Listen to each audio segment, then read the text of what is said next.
ಸಮಾಜ ಕಲ್ಯಾಣ ಇಲಾಖೆಯಿಂದ ಪ್ರೋತ್ಸಾಹಧನ ಅಂದ್ರೆ ಸ್ಕಾಲರ್ಶಿಪ್ಗೆ ಅರ್ಜಿಯನ್ನ ಕರೆದಿದ್ದಾರೆ. ಬೇಗ ಅಪ್ಲಿಕೇಶನ್ ಹಾಕಿ. ಇಲ್ಲಿ ಅಂಕಪಟ್ಟಿ ಬೇಕಾಗತ್ತೆ, ಜಾತಿ ಪ್ರಮಾಣ ಪತ್ರ, ಆದಾಯ ಪ್ರಮಾಣ ಪತ್ರ ಬೇಕು ಮತ್ತು ಆಧಾರ್ ಜೋಡಣೆ ಆಗಿರುವಂತ ಬ್ಯಾಂಕ್ ಖಾತೆ ಸಂಖ್ಯೆ ಬೇಕಾಗತ್ತೆ. ಇಷ್ಟು ಡಾಕ್ಯುಮೆಂಟ್ಸ್ ತೆಗೆದುಕೊಂಡು ಅಪ್ಲಿಕೇಶನ್ ಹಾಕ್ಬೇಕಾಗತ್ತೆ. ಅದೇ ರೀತಿಯಾಗಿ ಇನ್ನೊಂದು ಕರ್ನಾಟಕ ರಾಜ್ಯದಲ್ಲಿ ವಸತಿ ನಿಲಯ ಹಾಸ್ಟೆಲ್ಗಳಿಗೆ ಅಪ್ಲಿಕೇಶನ್ ಕರೆದಿದ್ದಾರೆ. ಅದ್ರ ಬಗ್ಗೆನ ಚರ್ಚೆ ಮಾಡೋಣ. ಎಲ್ಲ ಮಾಹಿತಿ ಇರತ್ತೆ. ವಿಡಿಯೋ ನಿಮ್ಮ ಒಂದು ಫ್ರೆಂಡ್ಸ್ಗಳಿಗೆ ಶೇರ್ ಮಾಡಿ. ತುಂಬಾ ಜನರಿಗೆ ಡೌಟ್ ಬರತ್ತೆ, ಕರ್ದಿಲ್ಲ ಅಂತೇಳಿ. ನಿಮ್ಮ ಮುಂದೆನೆ ತೋರಿಸ್ಕೊಡ್ತೇನೆ ನೋಡಿ.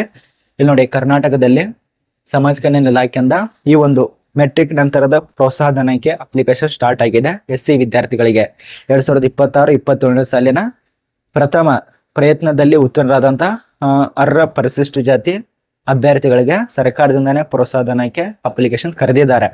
ಅಪ್ಲಿಕೇಶನ್ ಹಾಕಿ. ಏನಾದ್ರು ಡೌಟ್ ಇದ್ರೆ ನಂಬರ್ ಇರ್ತವೆ, ನಂಬರ್ ಇರ್ತವೆ, ಆ ಒಂದು ನಂಬರ್ಗಳಿಗೆ ಕಾಲ್ ಮಾಡ್ಕೋಬಹುದು. ಇದು ಮೊದಲನೇ ಅಪ್ಡೇಟು. ಎರಡನೇ ಅಪ್ಡೇಟ್ ನೋಡಿ, ತುಂಬಾ ಜನರಿಗೆ ಅದು ಕೂಡ ಗೊತ್ತಾಗಲ್ಲ. ಇದು ನಿಮಗೆ ಉರ್ಫಾಟಿ ಕಾಣಿಸ್ತಾ ಇರಬಹುದು.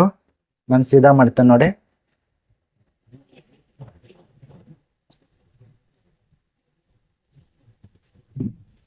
ನೋಡಿ ಏನಿದೆ ಇದು, ಇಲ್ಲಿ ತನಕ ಇದೆ 31/7/2026 ತನಕ ಅವಕಾಶ ಕೊಟ್ಟಿದ್ದಾರೆ. ಇದು ಎದರದ್ದು ಕೊಟ್ಟಿದ್ದಾರೆ ಅದು ಕೂಡ ತಿಳಿಸ್ಕೊಡ್ತಾನೆ.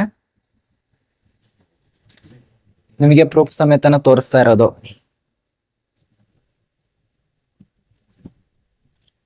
ಎರಡ್ 2026-27 ಸಾಲಿನ ಮೆಟ್ರಿಕ್ ನಂತರದ ವಿದ್ಯಾರ್ಥಿಗಳಿಗೆ ವಸತಿ ನಿಲಯ ಪ್ರವೇಶ ಇದೆಯಲ್ಲ, ಅದು ಆನ್ಲೈನ್ ಅಲ್ಲಿ ಸ್ಟಾರ್ಟ್ ಮಾಡಿದ್ದಾರೆ ಈಗಾಗಲೇ.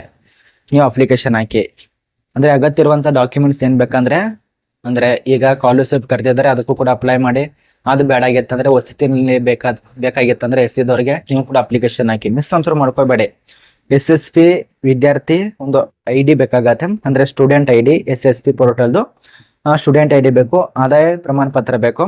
ಅದರಲ್ಲಿ ನಿಮ್ಮ ಒಂದು ವಿದ್ಯಾರ್ಥಿ ಹೆಸರು ಇರಬೇಕಾಗತ್ತೆ. ವಿಶ್ವವಿದ್ಯಾಲಯದಲ್ಲಿ ನೋಂದಾಯಿತ ಸಂಖ್ಯೆ ಬೇಕು ಮತ್ತು ಈಗಾಗಲೇ ಸ್ಟಾರ್ಟ್ ಇರುವಂತ ಚಾಲ್ತಿ ಮೊಬೈಲ್ ಸಂಖ್ಯೆ. ಇಷ್ಟು ತೆಗೆದುಕೊಂಡು ಹತ್ತಿರ ಇರುವಂತ ಯಾವ್ದಾದ್ರು ಆನ್ಲೈನ್ ಕೇಂದ್ರಕ್ಕೆ ಹೋಗಿ ಅಥವಾ ಬಾಪೂಜಿ ಸೇವಾ ಕೇಂದ್ರ, ಇತರೆ ಗೌರ್ಮೆಂಟ್ ಆನ್ಲೈನ್ ಕೇಂದ್ರ ಇರ್ತಾವಲ್ಲ, ಅಲ್ಲಿ ಹೋಗಾದ್ರೂ ಅಪ್ಲಿಕೇಶನ್ ಹಾಕ್ಬೋದು.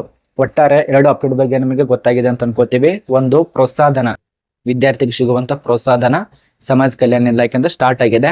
ಬೇಕಾದ್ರೆ ಒಂದು ಸಾರಿ ಟ್ವಿಟರ್ ಖಾತೆಯನ್ನ ತೆರ್ಕೊಂಡು ಅಧಿಕೃತವಾಗಿರುವಂತ ಈ ಒಂದು ಸಮಾಜ ಕಲ್ಯಾಣ ಇಲಾಖೆಯ ಅಧಿಕೃತ ವೆಬ್ಸೈಟ್ ಚೆಕ್ ಮಾಡ್ಕೊಳ್ಳಿ, ಅಥವಾ ಟ್ವಿಟರ್ ID ಇರುತ್ತಲ್ಲ ಅದನ್ನ ಚೆಕ್ ಮಾಡ್ಕೊಳ್ಳಿ. ಅಲ್ಲಿ ನಿಮಗೆ ಎಲ್ಲ ಅಪ್ಡೇಟ್ ಸಿಗತ್ತೆ. ಅಲ್ಲಿ ಹೋಗಿ ಚೆಕ್ ಮಾಡ್ಕೊಂಡಾದ್ರೂ ಆ ಒಂದು ಮಾಹಿತಿಯನ್ನ ಪಡ್ಕೊಂಡು ಅಪ್ಲಿಕೇಶನ್ ಹಾಕಿ. ಇದು ಯಾವುದೇ ರೀತಿಯ ಗೊಳ್ಳಲ್ಲ. ಈ ಒಂದು ಮಾಹಿತಿ ತಿಳಿಸ್ಕೊಟ್ಟಿರುವಂತ ಡೇಟು 18 ಮೇ 2026 ಬಂದಿರುವಂತ ಮಾಹಿತಿ ಆಗಿರತ್ತೆ.